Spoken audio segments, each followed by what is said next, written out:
The Uber driver picked up Joe Rogan at 6 a.m. sharp. No music, no conversation, just the quiet hum of the engine. Joe thought he was just another driver trying to make ends meet. He had no clue this man had once been called the Ghost of Fallujah by his fellow Marines. The black Honda Civic pulled up exactly on time. The driver stepped out briefly to help with Joe's gym bag, a courtesy most drivers had stopped offering. He was maybe 50, average height, wearing a plain gray hoodie and worn jeans. Nothing about him screamed attention. "Morning," Joe said, settling into the passenger seat. The driver nodded once, adjusted his rearview mirror with precise movements, and pulled away with smooth control. "Joe Rogan Experience Studio, right?" the driver asked. His voice was steady, respectful, but carried an undertone Joe couldn't place. "That's right. You know the way?" "Yes, sir." The conversation died there, not awkwardly, but definitively. The driver wasn't rude, he just existed in his own space, focused entirely on the road. Joe had developed an instinct for reading energy through his podcast. This guy wasn't shy or antisocial. He was controlled. Joe pulled out his phone but found himself glancing at the driver instead. Something about how he held his shoulders, how his eyes never stopped scanning mirrors and road. Most people drove on autopilot, especially early morning Uber drivers. This guy drove like he was expecting something. "Busy morning?" Joe asked, testing the waters. "Not particularly," came the reply, polite but final. They merged onto the highway. Joe noticed the driver's hands never left the 10 and 2 position. His posture never relaxed. When a motorcycle cut between lanes ahead, the driver's head turned slightly. Not in annoyance, but assessment. Like cataloging potential threats. The silence stretched on, but it wasn't uncomfortable. It was purposeful. This wasn't a man who filled empty air with chatter. This was someone who had learned the value of quiet observation. Joe had been in enough cars to recognize patterns. Celebrities loved talking about themselves. Regular folks usually discussed the podcast. Nervous drivers filled silence with random commentary about traffic. This driver did none of those things. He just drove, present and alert, in a way that reminded Joe of something he couldn't name. As they approached downtown Austin, Joe found himself more curious than annoyed by the silence. There was a story here. He could feel it. Something about this quiet man suggested depths most people never explored. The studio was still 15 minutes away, and Joe had no idea that by the time they arrived, everything he thought he knew about silence would be redefined. Some stories don't announce themselves with fanfare. Sometimes they ride beside you in perfect quiet, waiting for the right moment to reveal who they really are.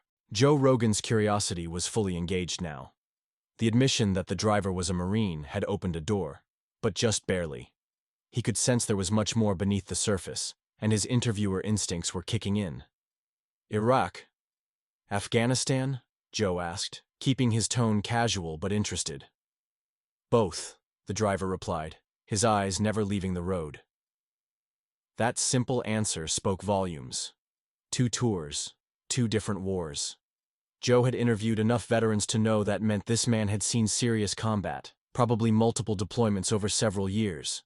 They were getting closer to the studio, and Joe felt a strange urgency. This wasn't his podcast studio where he had hours to dig deep into someone's story. This was a 20-minute Uber ride that was almost over. "Tough times out there," Joe said. Not really a question, but an opening. The driver nodded slightly. "Some days."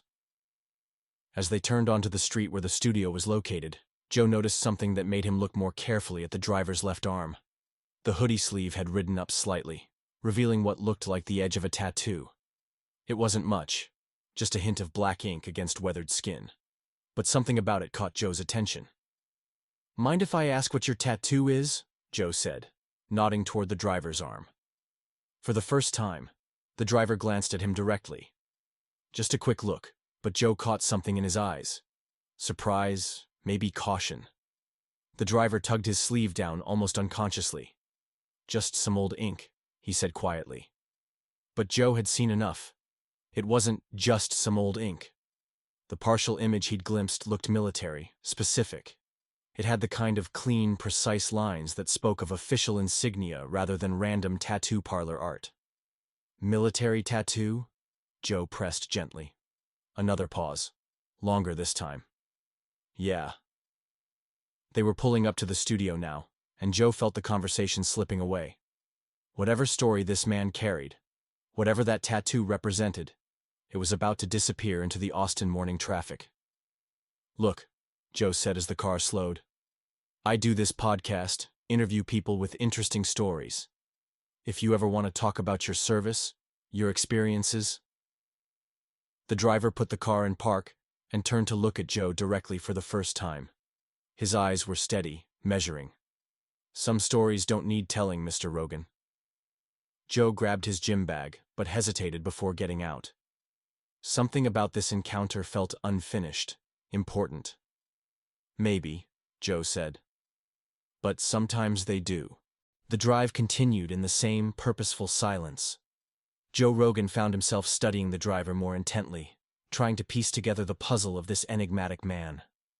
There was something about his presence that felt different from every other Uber ride Joe had taken. As they navigated through Austin's morning traffic, Joe noticed more details. The driver's posture was perfectly straight, shoulders squared but relaxed. His breathing was controlled, almost meditative. When other drivers honked or made aggressive moves, he didn't react with the usual road rage or muttered complaints. He simply adjusted his position and continued forward. "You been driving long?" Joe asked, another attempt to break through the wall of silence. "Few years," came the measured response. Joe waited for more, but nothing came. Most drivers would elaborate, complain about gas prices, talk about their other job, mention how driving helped pay bills. This guy offered nothing beyond the bare minimum. They stopped at a red light, and Joe caught a glimpse of the driver's hands on the steering wheel. They were weathered, scarred in places, with calluses that spoke of hard work. But it wasn't construction work or manual labor calluses. These looked different, more specific. The driver's eyes flicked to the rearview mirror, then to the side mirrors, then forward again. It was a pattern Joe began to recognize. Constant situational awareness that went far beyond normal driving caution. "You military?" Joe asked directly. For the first time, there was a pause. A slight hesitation before the driver replied. "Was." That single word carried weight. Not "I served" or "I was in the army." Just "was." Like it was a chapter that had ended but still defined everything that came after. Joe felt a familiar tingle, the same instinct he got when interviewing someone with a significant story. This wasn't just small talk anymore. This was the edge of something important. "What branch?" Joe pressed gently. "Marines."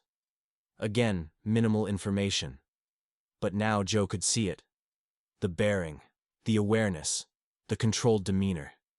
Everything clicked into place. This wasn't just a veteran. This was someone who had seen things, done things that most people couldn't imagine. The light turned green, and they continued toward the studio. But now the silence felt different. It wasn't empty anymore. It was full of unspoken history, of experiences that had shaped this quiet man into someone who carried himself like he was still on mission. Joe realized he was no longer just a passenger getting a ride to work. He was in the presence of someone whose story was worth hearing, if only he could find the right way to ask. The next few minutes would determine whether this remained just another Uber ride or became something neither of them expected. Joe Rogan stood beside the Uber, his hand on the door handle, but something kept him from walking away. The conversation felt unfinished, and his instincts told him this man's story was worth pursuing. "What's your name?" Joe asked.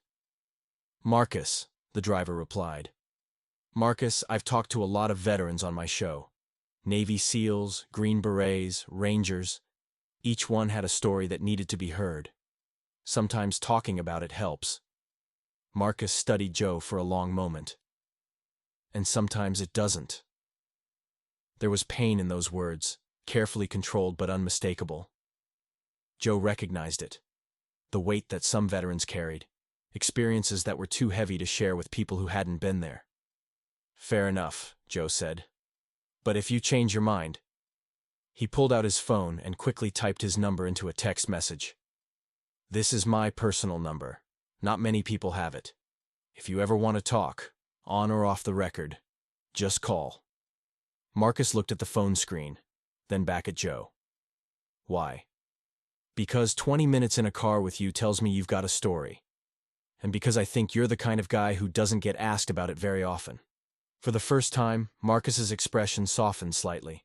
Not quite a smile, but something close to appreciation. I appreciate that, Mr. Rogan. But some things are better left buried. Joe nodded, understanding. Sometimes. But sometimes they eat you alive if you keep them buried too long.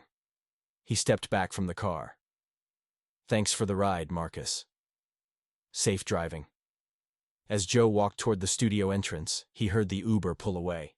But instead of the usual immediate departure, Marcus seemed to hesitate for a moment before driving off. Joe paused at the studio door and looked back. The black Honda Civic was already turning the corner, disappearing into traffic. But something told him this wasn't the end of the conversation. Inside the studio, Joe couldn't shake the encounter. He'd met thousands of people, but there was something about Marcus that stuck with him. The controlled demeanor, the careful answers, the tattoo he'd tried to hide. It all pointed to someone with a significant military background who was now driving Uber in Austin. Joe had learned to trust his instincts about people, and his instincts told him that Marcus wasn't just any veteran. The way he carried himself, the hypervigilance, the reluctance to talk, those were signs of someone who had been involved in serious operations. As he prepared for his podcast recording that day, Joe found himself wondering if his phone would ring. 3 days passed without a call. Joe Rogan went about his usual routine. Podcasts, workouts, comedy shows, but the encounter with Marcus lingered in his mind. There was something about that brief conversation that felt unfinished. On Thursday morning, Joe's phone rang with an unknown Austin number. Mr. Rogan? The voice was familiar, controlled, measured. Marcus? Yeah. Look, I've been thinking about what you said, about some stories needing to be told. Joe sat up straighter. I'm listening. Not over the phone, and not on your podcast. But maybe I could share some things, if you're still interested. Absolutely. Where do you want to meet? There's a coffee shop on South First. Radio Coffee, you know it? I'll find it. When? Tomorrow morning, 7 a.m. I'll be at the back table. The line went quiet for a moment. Mr. Rogan, this stays between us. No recording, no notes, no podcast material. Just two guys talking. You have my word, Marcus. Okay, see you tomorrow. The call ended, and Joe stared at his phone. Something significant was about to happen. Marcus hadn't just decided to meet for casual conversation. This felt like a man who had been carrying something heavy for a long time, and was finally ready to set it down, at least partially. The next morning, Joe arrived at Radio Coffee 15 minutes early. The place was typical Austin, eclectic, laid back, filled with a mix of students, remote workers, and locals. He ordered a black coffee and found the back table Marcus had mentioned. At exactly 7 a.m., Marcus walked in. He looked different in civilian clothes, jeans, a button-down shirt, and a baseball cap. But the same controlled presence was there, the same awareness of his surroundings. He ordered coffee and joined Joe at the table. Thanks for coming, Marcus said, settling into his chair. Thanks for calling. I wasn't sure you would. Marcus took a sip of his coffee, then looked directly at Joe. I've been driving Uber for 2 years. You're the first person who asked about my service and seemed to actually care about the answer. Joe nodded. I've learned that veterans often have the most important stories to tell. Maybe. But they're also usually the hardest to tell. Marcus pulled off his baseball cap and ran his hand through his graying hair. For the first time, Joe could see the full weight of whatever this man had experienced. So, what do you want to know? Marcus rolled up his left sleeve, revealing the tattoo Joe had glimpsed in the Uber. It was a Marine Recon insignia, but not just any recon tattoo. This one had specific details that Joe recognized from his military guests, the kind only earned by elite operators. Force Recon, Marcus said quietly. Spent 8 years in, 3 deployments to Iraq, 2 to Afghanistan. Specialized in deep reconnaissance and direct action missions. Joe knew enough about military units to understand what that meant. Force Recon Marines were among the most elite troops in the Corps, often working alongside Navy SEALs and other special operations units. What kind of missions? Joe asked carefully. Marcus was quiet for a long moment, staring into his coffee. When he spoke, his voice was even lower. The kind that don't make it into official reports. The kind where you go in before anyone else, gather intelligence, sometimes take direct action against high-value targets. He paused, then continued. Fallujah, 2004. That's where I got the nickname your listeners would probably recognize. Joe leaned forward slightly. The ghost of Fallujah? Marcus nodded slowly. I spent 3 months behind enemy lines, living in abandoned buildings, moving only at night. My job was to identify insurgent safe houses and weapons caches before the main assault began. Alone? Mostly. Sometimes with one other operator. But yeah, essentially alone in a city full of people who wanted to kill me. Joe could barely imagine it. 3 months in hostile territory, completely cut off from support, living like a ghost in the shadows. How do you survive something like that psychologically? Marcus looked directly at him. You don't. Not completely. You just learn to carry it. He took another sip of coffee, then continued. I eliminated 17 high-value targets during those 3 months, prevented at least 4 major attacks on American forces, saved probably hundreds of lives. The weight of those words hung between them. 17 lives taken, hundreds saved. The mathematics of war that most civilians never had to calculate.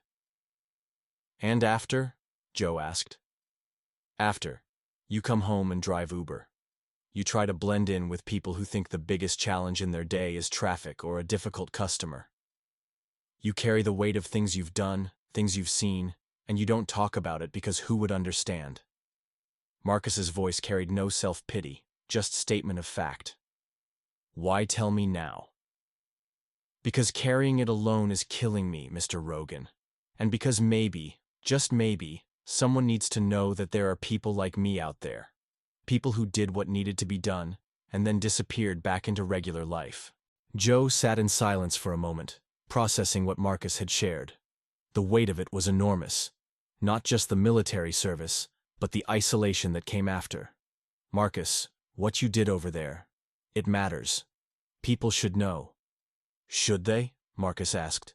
Should they know that their Uber driver spent months hunting human beings in urban warfare? Should they know that the quiet guy picking up their groceries can kill someone with his bare hands? Joe understood the conflict. They should know that people like you exist. That when the world needed heroes, you answered the call. Marcus shook his head. I'm not a hero, Mr. Rogan. Heroes save people. I took lives. To save other lives. There's a difference. Maybe. But try explaining that to yourself at 3 a.m. when you can't sleep. They sat in comfortable silence for a few minutes. Joe could see the internal struggle Marcus was facing, the need to be understood versus the desire to remain invisible. What happened when you came home? Joe asked. PTSD, depression, drinking problem for a while. Lost my marriage, lost contact with most of my friends from before. The VA helped some, but talking to a therapist who's never been in combat. Marcus shrugged. It's like trying to explain color to someone who's been blind their whole life. Is that why you drive Uber? To stay anonymous? Partly. But also because I like helping people get where they need to go. Simple missions with clear objectives. Pick up passenger, deliver safely, mission complete. No life or death decisions, no moral gray areas. Joe could see the appeal. After the complexity and moral weight of combat operations, driving passengers must feel refreshingly straightforward. But you're isolated. Don't you miss having people who understand what you've been through? Marcus nodded slowly.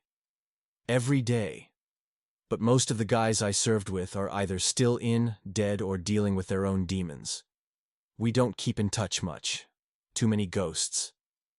What if I could help change that? Not on the podcast, not publicly. But what if I could connect you with other veterans who understand? For the first time, Marcus looked interested. What do you mean? I know other guys like you. Different units, different wars, but the same experience of coming home and feeling like aliens in their own country. Maybe it would help to talk to them. Marcus considered this. Off the record? Completely off the record. Just veterans talking to veterans. That might actually help. Joe pulled out his phone. Let me make some calls. 2 weeks later, Joe Rogan received a text from Marcus. Meeting with those guys tomorrow. First time I've talked to other operators in years. Thanks. Joe smiled reading it. He'd connected Marcus with 3 other veterans he'd interviewed. A former Navy SEAL, a Green Beret, and a Marine sniper. All had similar stories of difficult transitions back to civilian life. A month after that, another text. Started a small group. 5 of us now. Meeting weekly. It's helping. Joe felt a deep satisfaction reading those words. Sometimes the most important conversations happened off the record, away from microphones and cameras. The following Thursday, Joe needed a ride to the studio and requested an Uber. When the black Honda Civic pulled up, he wasn't surprised to see Marcus behind the wheel. Morning, Marcus said as Joe got in. But this time, there was something different in his voice. Less weight, more ease. How's the group going? Joe asked. Good. Really good. Turns out I'm not the only ghost driving around Austin trying to figure out how to be human again. They drove in comfortable silence for a while. But this time, the silence felt peaceful, rather than heavy. Marcus, Joe said as they approached the studio. I want you to know that conversation we had changed how I think about veterans, about the hidden cost of service. It changed me too, Marcus replied. First time in years I felt like someone actually understood. As Joe got out of the car, Marcus rolled down the window. Mr. Rogan, that offer about the podcast. Maybe someday. Not about my missions or the classified stuff. But maybe about what it's like coming home. About finding your way back to being human. Joe nodded. Whenever you're ready. As the Uber drove away, Joe reflected on how a simple ride to work had become something much more significant.